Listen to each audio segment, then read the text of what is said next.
కొంతమంది అక్కడ ఉండి చాలా వీడియోస్ ఇండియాకి పోస్ట్ చేస్తున్నారు కదా!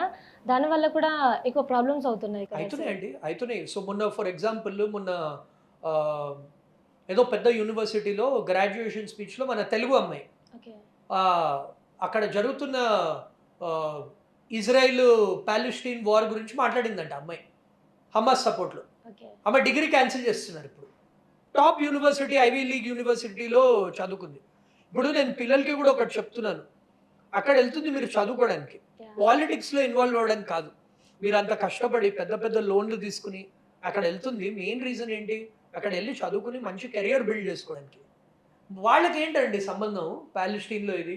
హ్యుమానిటీ ఇది కాదు. I know understand war is bad గానీ ఫస్ట్ మీ గురించి ఆలోచించండి. మీ ఫ్యామిలీ గురించి ఆలోచించండి. ఇంకో మేజర్ ఇష్యూ ఏమొచ్చిందంటే మనకు అన్‌ఫార్చునేట్ వీడియోస్ సోషల్ మీడియాలో మీరు కూడా చూసుంటారు. ఏంటి షాప్ లిఫ్టింగ్. ఏం చేస్తున్నారంటే సూపర్ మార్కెట్‌కెళ్తారు. ఇక్కడ మనలాగా క్యాషియర్స్ అది ఉండరు. సూపర్ మార్కెట్‌లో వాళ్ళు దొంగతనాలు చేస్తున్నారు.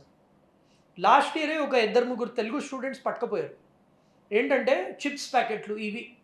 ఏంటి ఒక $5, $6 సేవ్ చేయడానికి అది సీక్రెట్‌గా తీసుకెళ్తున్నారు. పోలీసులొచ్చి అరెస్ట్ చేసి డైరెక్ట్ డిపోర్ట్. మన ఇండియా నేమే ఖరాబ్ అయితుంది కదా ఇండియా నేమ్ సార్! ఖరాబ్ అయితుంది. సో, అలాంటి వాళ్ళ వల్ల కొన్ని ఫ్రింజ్ ఎలిమెంట్స్ వల్ల జెన్యూన్ స్టూడెంట్స్ ఎఫెక్ట్ అవుతున్నారు. Genuine yeah! Students visas reject అవుతున్నాయి. So, I urge all the students కేర్‌ఫుల్‌గా ఉండండి. మీరెళ్ళింది అక్కడ చదువుకోవడానికి, చదువుకి మాత్రమే ఎళ్లి have a good life there.